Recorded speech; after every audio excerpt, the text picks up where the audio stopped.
Halo, kita ketemu lagi. Kita masih membahas tentang masalah aplikasi pemilihan kepala desa. Kita masih berputar pada pemilihan kepala desa di tahun ini. Akan banyak desa-desa yang melakukan pemilihan kepala desa, terutama kemarin setelah dikeluarkannya surat Menteri Tito Karnavian untuk untuk menunda seluruh tahapan pemilihan kepala desa sehingga akan sampai batas waktu yang belum ditentukan. Tapi setidaknya hari ini saya ingin menyampaikan kepada Anda sebagai calon kepala desa bahwa kita akan melakukan pemilihan kepala desa. Setelah dibukanya ruang dalam melakukan pemilihan kepala desa ke depan, minimal Anda sudah bisa siap dalam memenangkan kontestasi ini. Sebagai calon kepala desa kan setidaknya Anda harus cerdas. Berpikir tentang masalah kecerdasan ini kan bukan hanya sekedar atau bukan hanya pada saat Anda menjadi kepala desa, tapi bagaimana Anda bisa melakukan manajemen terhadap seluruh proses pemilihan kepala desa.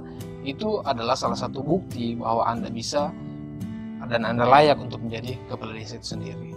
Kalau Anda kalah, pasti Anda tidak layak menjadi kepala desa. Oleh karena itu, Anda harus menang. Bagaimana cara untuk menang? Ya, dipikirkan bagaimanalah, atur bagaimanalah supaya seluruh masyarakat itu bisa percaya kepada Anda. Tapi bukan cuma sekedar itu, karena hari ini ketika kita berbuat baik, masih banyak juga orang yang tidak suka. Hari ini kita berbuat yang tidak baik, pasti ada juga yang suka.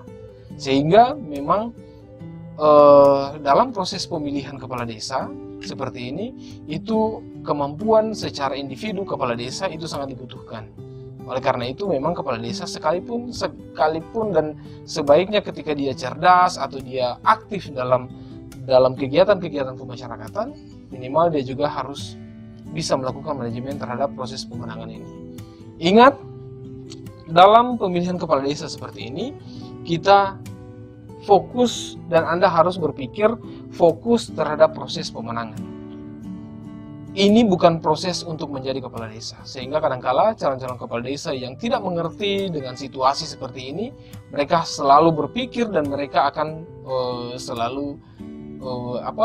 mereka selalu menyampaikan bahwa mereka lebih layak untuk menjadi kepala desa dengan pengalaman yang mungkin mereka lakukan, yang mereka jalani. Mungkin dia pensiunan dari PNS atau dia mantan dari BPD. Itu proses.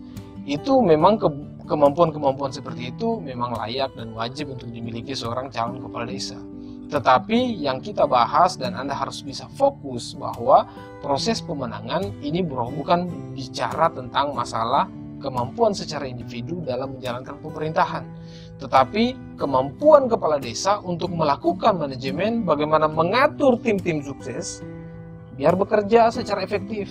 Kalau yang mereka kerjakan 5 orang itu yang harus mereka. Sehingga ketika Anda punya 20 tim sukses yang akan bekerja, mereka akan bekerja lebih efektif, mereka akan bekerja tanpa ada tumpang tindih dengan orang lain. Oke. Kita lanjutkan dalam proses pemilihan kepala desa seperti ini yang wajib Anda ketahui bahwa kemampuan secara individu dari kandidat untuk bisa mengatur dan memanage setiap kinerja dari tim sukses. Kenapa ini semua berpatokan pada tim sukses? Karena memang seluruh proses pemenangan tidak mungkin Anda ketika Anda memiliki jumlah masyarakat ada 2.500 jiwa pilih dalam desa Anda, tidak mungkin Anda akan turun ke situ satu persatu Anda datangi. Sehingga bagaimana cara untuk menyampaikan visi dan misi itu kita harus menggunakan tim sukses. Sekalipun dalam desa biasanya mereka malu untuk dikatakan tim sukses, tetapi mereka biasanya hanya bilang, saya hanya bantu-bantu Bapak, nanti saya menangkan.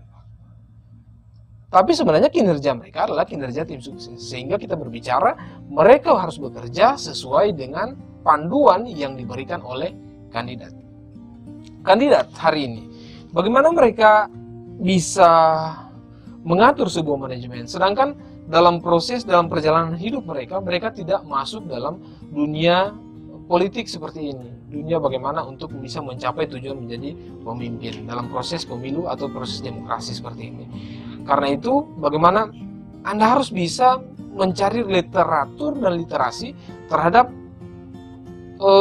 orang-orang yang berkompetensi dan orang-orang yang berpengalaman dalam memenangkan setiap agenda demokrasi seperti ini. Kami sudah banyak menjalani proses demokrasi seperti ini. Sehingga dalam pemilihan seperti ini, biasanya kandidat itu terjebak dalam kondisi perhitungan sosial. Di mana dalam perhitungan sosial itu 1 kali 1 bisa jadi 10, bisa jadi 15. Tetapi ingat, dalam proses demokrasi dan pemilihan itu tetap eksakta, perhitungan real. 1 orang itu hanya dihitung 1 dalam TPS. Sehingga sebaiknya seluruh pendukung Anda hitung untuk bisa mendapatkan angka jelas berapa yang mendukung saya ini bisa menang atau tidak, berapa dana yang akan saya keluarkan, berapa pendekatan yang harus saya lakukan, di mana saja yang harus saya buat pertemuan-pertemuan masyarakat. Ini yang harus bisa menjadi bekal dari para kandidat. Oleh karena itu, bagaimana cara untuk Anda bisa memenangkan kontestasi ini?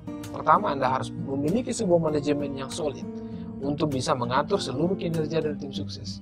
Yang kedua, kalau Anda sudah berpikir untuk mendapatkan sebuah manajemen ini, saya mesti memiliki sebuah aplikasi untuk memenangkan kontestasi pemilihan kepala desa. Seperti yang saya sampaikan dalam video yang berbeda, video yang lain. Dalam aplikasi tersebut, Anda tidak perlu lagi berpikir tentang masalah bagaimana mengatur tim sukses. Semua sudah diatur melalui aplikasi. Tim sukses mau kerjakan siapa, mau kerja apa, bagaimana target yang akan dilakukan, semua sudah diatur melalui aplikasi. Aplikasinya mungkin saya ada gambar di sini, nanti saya akan pasang, atau nanti ke depan akan saya buatkan, ada linknya nanti sehingga Anda bisa nonton bagaimana cara melakukan dan menerapkan aplikasi pemenangan strategi pemilihan kepala desa untuk bisa membantu Anda dalam memenangkan kontestasi pemilihan kepala desa saat ini. Oke, terima kasih sudah menonton. Sampai kita ketemu nanti di